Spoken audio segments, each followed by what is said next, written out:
All right, guys, we're back here on Southeastern 16, presented by FanDuel. We're going to welcome in our friend Neil Blackmon from the Florida Basketball Hour and Saturday Down South. We're going to talk to Neil about the Florida Gators, who, as you may know, are the defending national champions in the sport of college basketball. But before we get to that, let's tell you quickly about our friends at GameTime Sidekicks. At least one person on this staff, actually multiple people on this staff, may have Florida National Championship cups. I know Brian Edwards does. I don't remember I if do as Max well. has one. I thought Max did. If you're asking why I don't, well, I'm not sure. Maybe I should go get one at GameTimeSidekicks.com because it is officially licensed stainless steel drinkware. Every SEC school is there, over 350 more universities as well. They got the stainless steel sippy cups, the tumblers, the 40-ounce bottles, the shaker cups. It's all there. If you want a big discount, you can get it using our code SE16, 20% off over there, SE16 at GameTimeSidekicks.com. Neil, the offseason for the Florida Gators, there's only been one question everyone wants to know. Just how bad are these guards going to be compared to last year, right?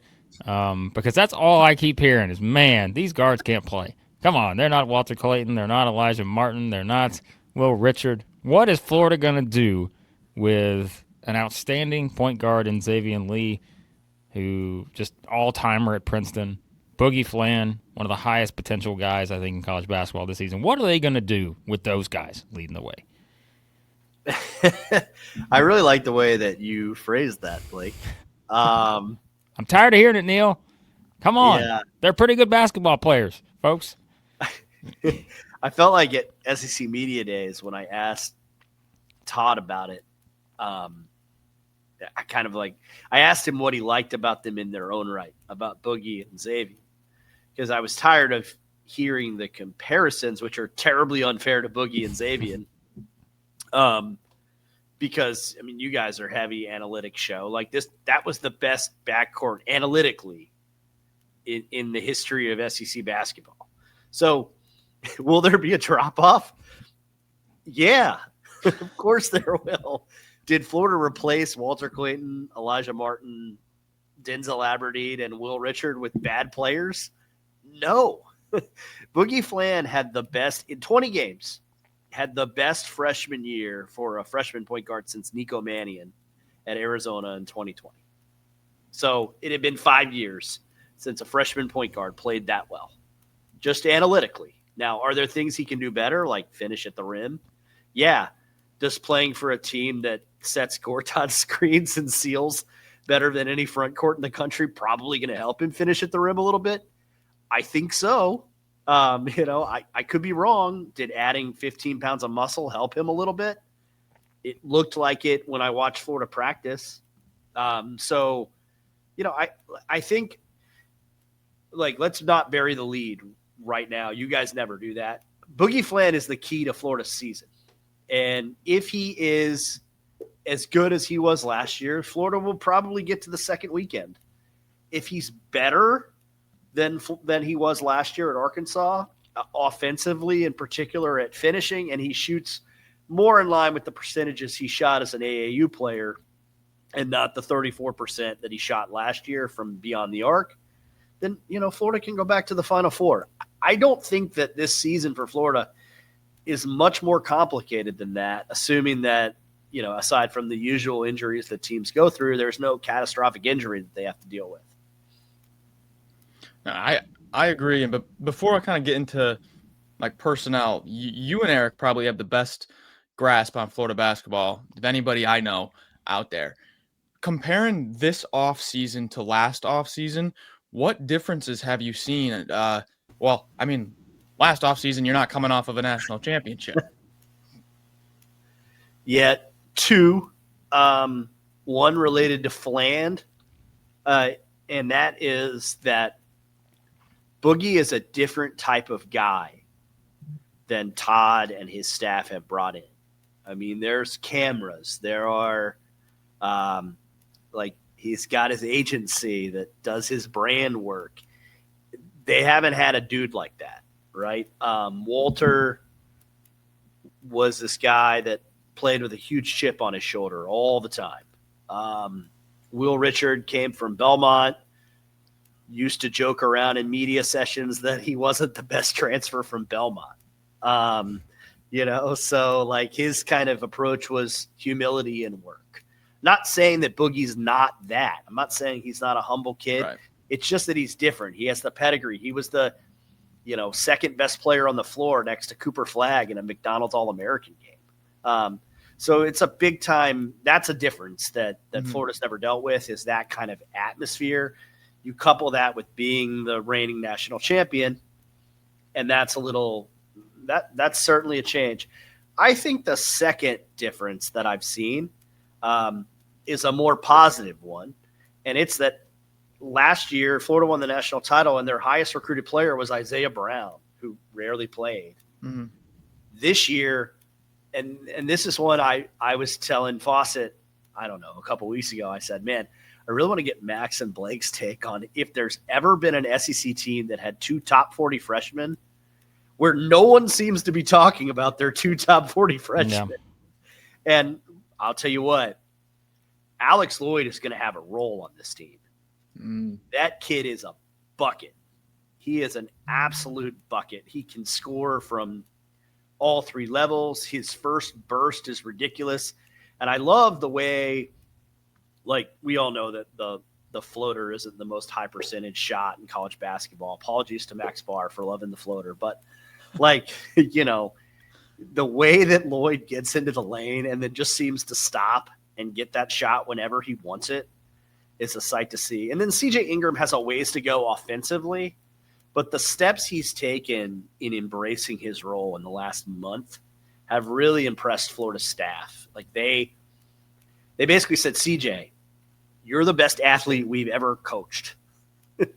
So it would be great if you understood that you're going to be on the floor with 3 dudes who are going to play in the NBA for a long time, and you just worried about deferring to them and went out and played hard and rebounded and got out and rim run in transition. Like, that's all we're asking you to do. If CJ Ingram is on the floor and takes a shot in Florida's half-court offense, they didn't have a very good possession.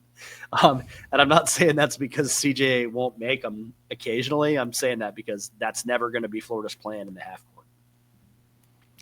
Neil, what is it about Xavier Lee that maybe people outside of the Florida basketball realm don't realize? One of the reasons they brought him in, like what skill set wise fits so well with what Todd Golden wants to do? I think it's 2 things. One, he's going to be, and I think Walter Clayton Jr. was a super underrated passer.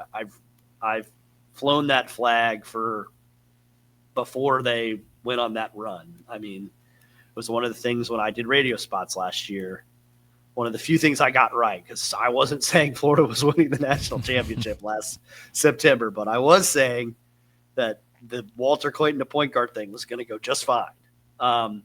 And we're seeing now early in his NBA, sessions that he can pass. But Xaivian is the all-time assist leader at Princeton. Right. So just his ability to create and facilitate for others, I think, is really going to be pretty lethal in this offense. But I would say that the real answer to your question is that Florida did lose Walter Clayton Jr. And so, like, who's your guy in the last 6 seconds of a shot clock when the structure of a defense is pretty sound? And to me, like, Xaivian has a pretty big bag, man. Like, I think Florida can, and again, because they're going to be such a good screening team and they're so big, there's going to be a lot of opportunities for Xaivian to kind of get isolated and create his own basket. I know that there's some spacing questions that some might have with Tommy moving to the 3 a little bit, but I do trust Todd to kind of figure that out, especially because Haugh is such a good shooter that I think you can put him in a corner in those situations, and you're a little less worried about it late in shot clock. So Xaivian is going to be your go-get-me-a-bucket guy. What people don't talk about Xaivian, too, is his defensive rebounding, which is absolutely ridiculous numbers for his position. But you mentioned playing next to NBA guys. I wanted to ask you about that because that's kind of been when we're talking about like the top of the league this offseason, kind of a little nugget I've been just equating with Florida is, okay, Reuben, Condo, and Haugh are all going to be way better. They got the NBA feedback. They're going to take a step up. And then it's kind of a two-parter. How does Micah fit in to this as well? This was a guy that started 2 years ago and was pretty big time in some games, Texas Tech game, 6 points in March Madness. So just kind of like a front court question. How do you see these NBA guys improving? And then how do we also fit the other 7-footer who's pretty dang good as well in there? Yeah, I think Florida's going to be unorthodox because their sixth man is going to be a 7-foot center off the bench, which is certainly strange.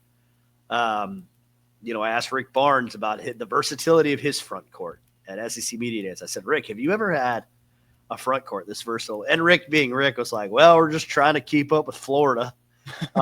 So, just kind of the all shucks answer. But there's a little bit of truth to it because Florida can play so many different ways with those 4 guys. I would say that Micah's going to keep being Micah. He's just healthy, and he's moving better than he's moved since the injury. It's noticeable. Micah's a great passer. If you look at his passing numbers per 40 minutes for a big, he's really comfortable with that. So he's a little more than an offensive rebounder. You aren't going to play through him, but if you go to him in the post, you can trust him to make a good read. And he's going to do that. He's going to look to defer first. Reuben, what they've done with Reuben and the improvements he's made is just getting to his right shoulder where he was pretty good last year. Yeah. And being able to do that further away from the basket, right? Like that's a big step that Janai made. I'm not comparing Reuben Chinyelu to Janai Broom. But like if you can move a big a little farther away from the basket and they can still score from the right shoulder, obviously it opens up baseline cuts. When defenses collapse, they can't all collapse right to the 10. Those kind of things, just the extra space is something that's good. And I think we'll be productive in that, right? With Condo, it's just shooting. Like that was what his feedback was. And he has not been shy about it. He said, at media day, they told me I needed to be a consistent shooter, whether it was a 15-foot shot at the elbow or the 3-pointers. I think Alex is going to let him fly a little bit more than maybe some Florida fans are going to be super comfortable with when they watch in November and December. The beauty that I think that's where the Bruce Pearl influence on Todd Golden comes in, by the way. Todd is not going to tell him to stop shooting. So I guess if you're a Florida fan, prepare yourself for Alex Condon going 0 for 5 in a game and then coming out and going 2 for 5 the next time. Yep. Well, and I was going to ask, like, is that the difference in like what makes him from, let's say, all SEC to like first team all American type guy? Is it just the extra shooting? Because it's, I was thinking, I'm like, of those big 4, like production wise, which of those big 4 makes the biggest jump in terms of like their production from last year to this year? And because they're all going to be relied upon in different ways, right? You would think literally everyone's minutes go up from that group of 4. But I think for Condon, it's like we've talked about this, Max. But like, okay, he's the guy that's getting all the first team All-American preseason, second team, whatever. Like he's getting all the nods over our guy Tommy H and all that. But I mean, it may just be that, right, Neil? I mean, he steps out, makes more shots from 3. The rebounding numbers will be there. The blocks will be there. All that. Maybe that's the difference this year. So. Yeah, I mean, he was 32.8% from 3. My office is insane, and the lights go off sometimes. Sorry, guys. He was 32.8%. Condon just shot the lights out. I mean, there you go. That's a great sign. A great sign. I think with Alex, it is that. It really is that simple. I also think, I asked him a terrible question about the injuries, and he was like, yes, Neil, the goal is to stay healthy this year. And I was like, yeah, I kind of walked right into that one, didn't I, big guy? And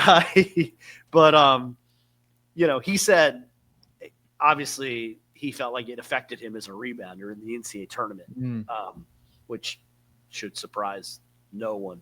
He said he felt a lot better in the Final Four, but was still probably 70-75%, which you wouldn't have known when he dunked on JoJo Tugler, but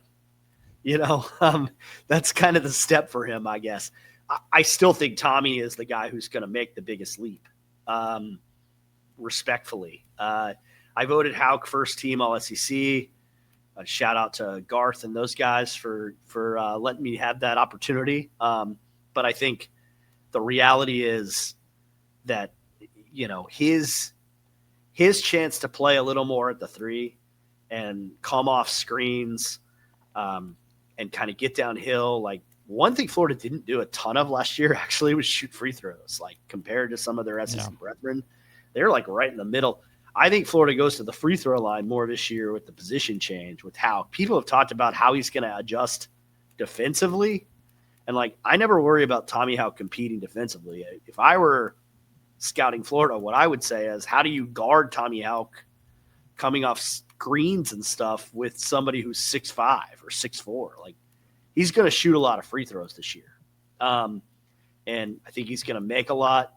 I don't worry about him on defense. And I do think, they pretty consistently all summer, one of the things he worked on was either downhill off screens or playing off the short roll and pick and roll, which, by the way, the idea of Xavier Lee and Tommy Haugh in the pick and roll has got to be something that Todd Golden is thinking, we're going to look different, but we can still be pretty potent offensively. So I'm going to stay on Tommy here real quick, but slightly different. So say Tommy obviously his minutes are gonna go up, but he's not going to play every single minute of every game. And when he is out there, he's not playing every single one of those minutes at the three. Probably going to be somewhere you move him up to the four and stuff. So basically my question is, when Tom is not at the three, when Tom's not on the wing, what does that look like? That's the biggest question around Florida outside of Boogie Fland. And I don't mean Boogie Fland as a question. I mean, for ceiling purposes. Right. Boogie is the biggest.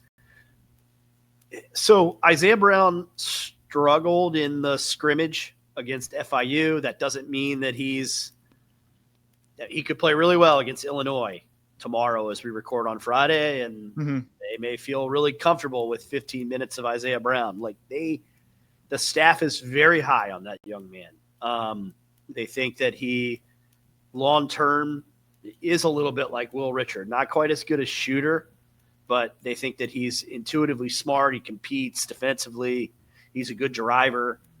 How much time does he get? And then how quickly, if it's Condon to the 5 and Haugh to the 4, which is what will happen, then, or Micah at the 5 and Haugh to the 4, who gets those minutes at the 3? My guess right now is it's some combination of CJ Ingram, Isaiah Brown, and Alex Lloyd, with Alex just playing kind of as an undersized third guard. I get asked a lot about AJ Brown.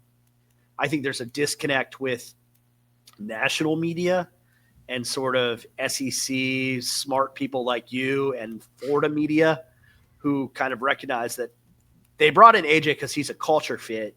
He's coming off a surgery. Todd Golden said he's healthy, more healthy than they thought he would. I shouldn't misquote Todd. And so, but I don't think AJ is going to play a lot this year. Right. I think AJ is a developmental guy that they see maybe taking a step next season. This team, they're either going to surround CJ Ingram with NBA dudes when they move Haugh to the 4 and just let CJ compete. And that might be a good defensive lineup for them. Or if they get what they want out of Isaiah Brown and Alex Lloyd and they need offense, they're going to put Lloyd or Zay there and put Zay in a corner and let him shoot threes. Yep. Neil, I always ask this question because sometimes we're our SEC bias and everyone's just kind of like, all right, you guys love everyone. We do love the Florida Gators. There's no question. But I'm going to ask the question I ask everyone else when we preview these teams. Like, if there's one potential concern, if there's an area where this goes wrong, what is it? They're going to annihilate people on the glass. So can I disclaimer my answer by just reiterating that Yes, the amount of rim pressure they're going to put on people is going to make the bad nights look different than other teams' bad nights. It's shooting. It really is. Like if this goes wrong, it will be because Florida shoots 33.5% from three, 34% or below in conference play. They don't make enough threes to offset the hot nights that another team might have. Like if this year's version of Caleb Grill comes into the O'Connell Center and makes 5 first half threes, Florida isn't almost erasing the 23-point deficit in the second half, right? Like that kind of thing. If Colby Bray goes nuclear, they're not still in a 5-point game at Rupp Arena. Like they'll have a 10, 11, 12-point loss somewhere in that scenario. There's going to be a couple nights this year where you're like, wow, they just didn't make any shots. And that will be different, I think. All right, I'm going to get into a little bit of an analytics question because I'm getting into some numbers. And I think I already know your answer. I think I might know your answer. However, Florida last year finished second in, this is Ken Pom numbers, second in offensive efficiency, 6th in defensive efficiency. If you look at like Ken Pom, Bart Torvik, Evan Mia, they're projecting very similar numbers. Pretty similar. All of them are a little bit different, but pretty much all of them have a top 10 defense.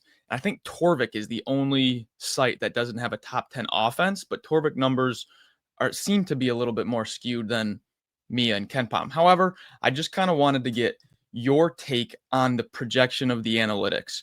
Do you think it's going to be like it's projected about a top, it could be a top 10 offense. It might sneak out the top 10, but the analytics are saying this defense at worst is 6th. Like the analytics are almost saying the defense might be better than the offense.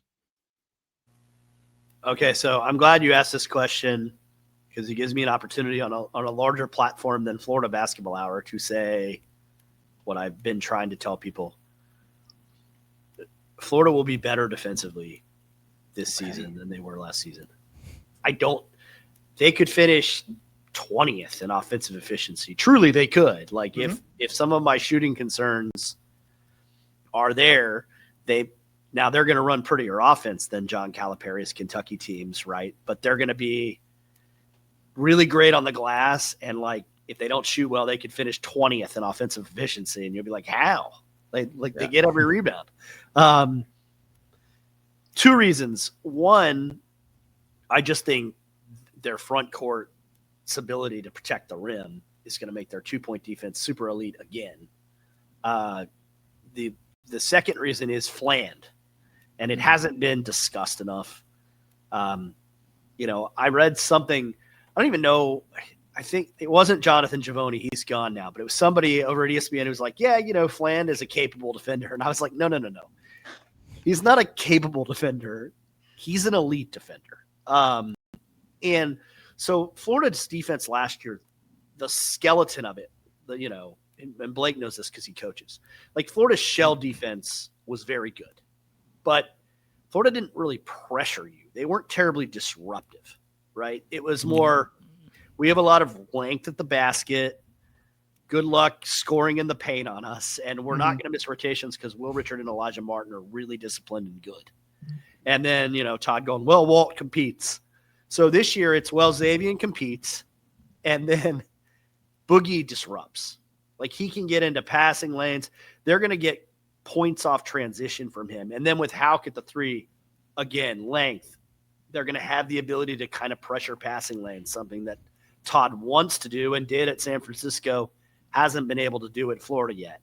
Even with Colin Castleton, that was like a rim protector who didn't want to run the floor. So you better be in a shell defense with that guy down there. They're going to look different defensively a little bit this year, and I think they'll be better for it. All right, one more from me, Neil, and Max, you can ask anything else you like. Which game, Neil, do we overreact to the most in the non-conference? Will it be the first game against Arizona? Will it be the one at Duke? Will it be UConn? Which one are we going to absolutely lose our minds and overreact to based on the result, one way or the other, for this Florida Gators team? So whatever happens in Duke, Florida will be the Duke fan base overreaction. if Duke wins, they're going to win the national title because they beat Florida on their home floor. Sure. If they lose, Dyer got out coached by Golden, blah, blah, blah. Bring back Coach K. Yeah. For me, guys, it really is the Arizona game. Yeah.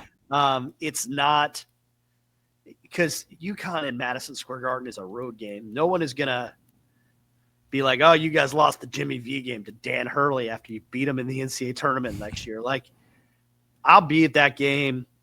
I don't expect to watch a Florida victory. I'm not worried about it. If I were a Florida fan, I think it's cool that they're playing in it. What a great event. Arizona is the one to me. I think it was brilliant scheduling by Todd Golden. Jonathan Sapphire, I know, has a big hand in the schedules. He's functionally Florida's GM. He's now an assistant. But yeah, I mean, if I was going to play Arizona, I'd want them in November. Yeah. And so, like, Koa Pete is a chiseled mound of rebound, right? But he's also going to be playing his first college game. So he walks out in his first college game and he's like, yeah, I'm Koa Pete. I'm awesome. I'm top 15 recruit. The world is my oyster. Oh, Alex Condon, Tommy Haugh, Reuben Chinyelu. There are grown men on this floor. They are not bothered by my athleticism and physical. Florida better win that game. Like, and so if I'm on Florida Basketball Hour late in the evening on November 3rd saying, I don't know what just happened. Braden Burry has scored 30 and Florida lost. Boogie, Fland, and Xaivian weren't good. People are going to overreact, including me probably. Just one obscure one to end here, Neil. For the deep Florida fans, can you tell me anything on Vic Mikic? Anything on Ryu? Is there any way they get onto the court, or is that only like deep injury? These guys aren't going to be playing. Ryu's not going to get on the floor, so we can put that to bed. That oddity will continue. I mean, Rio's such an interesting oddity. He came up at SEC Media Day, right? Like Greg Sankey's introducing Todd Golden, and apparently President Trump is very fascinated with the fact that Ollie Ryu is 7'9". But Mikic had a great Eurobasket. Yeah. Like was really, really, really good. And Todd Golden talks about a meritocracy. Florida doesn't have many bye games, but like if Victor Mikic goes out against Colgate and scores, 12 points and has 5 rebounds in 10 minutes or something, they're going to give him some run somewhere. Yeah. Just to see like, oh, this is another guy who kind of increases the optionality of our front court. And, we're going to play guys that make you defend us in different ways. Neil, you're the man. We could, again, talk about Florida for a while, but I feel like this is kind of one of those teams where it's like we feel like we know a lot about them just based on the fact of how many guys they had returning from last year. And as I keep bringing up, Neil, the stat I will continue to lean on until April. The last time Florida won a national championship, they won the national championship the following season. So the odds are in Florida's favor, in my opinion, but the odds are always in your favor because you are the best of the best. Florida Basketball Hour. Let everybody know who, if you're watching this, you're a Florida fan. You already know about the Florida Basketball Hour. But let everybody else know where they can find you guys there. Yeah, you guys can follow Eric Fawcett and I at Florida BB Hour on Twitter, Florida Basketball Hour, pretty much anywhere you stream. And I will leave you guys with this as big Tommy H fans, fans of America's Sixth Man. Tommy H had an 8.7 regularized adjusted plus minus last year. That, my friends, was the third highest in the history of SEC basketball, behind Anthony Davis and Al Horford in 2007. He's good. And he wasn't first team all SEC. What I just heard, Tommy H is America. That's what I just heard. Like, that's all you need to know, baby. Thanks, he guys. is America.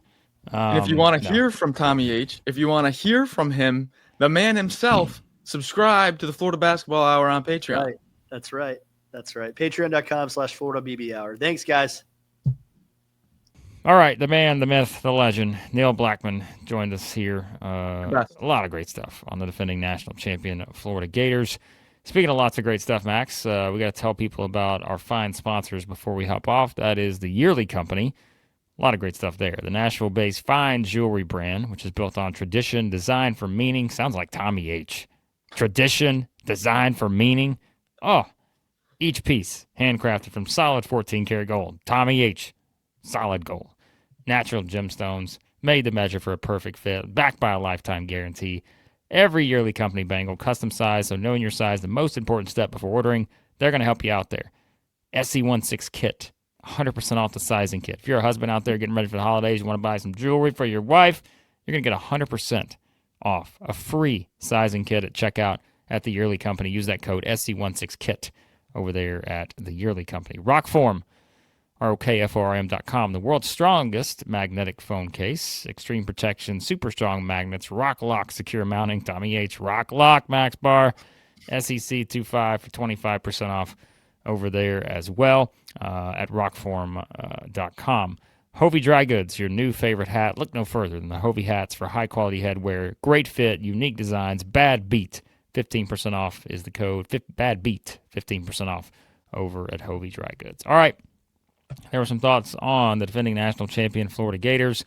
Lots more to come here. Lots of season preview stuff up on the channel. We've done a basketball show and/or videos every week since the end of last season. So go check out all the stuff in the backlog. Get you ready for the start of the upcoming 25-26 season. More team previews on the way, and we have games to start previewing as well. If you're a Florida fan, we've already done a way too early preview on the Florida-Arizona game. We'll have an updated preview of that coming up here pretty soon. So we appreciate you guys. As I have always. a question, Blake. I have a quick question. What's that? How might one turn $10 into $170? Well, you could go bet on the Florida Gators to win the national championship in back-to-back seasons with our friends at FanDuel. Because, again, the stat is the last time Florida won the national championship, they won it the following season. So make your bets. Plus 1,700 right now for the Florida Gators to win the national championship. That's the tied for the fourth best odds, I believe. Over there, maybe fifth best, something like that. So check it out over at our friends at FanDuel. We appreciate their support. We appreciate your support. Subscribe, like, turn on your notifications. Daily SEC basketball stuff coming up starting on November the 3rd. The season is almost here. We appreciate you guys as always. We'll talk to you soon at Southeastern 16.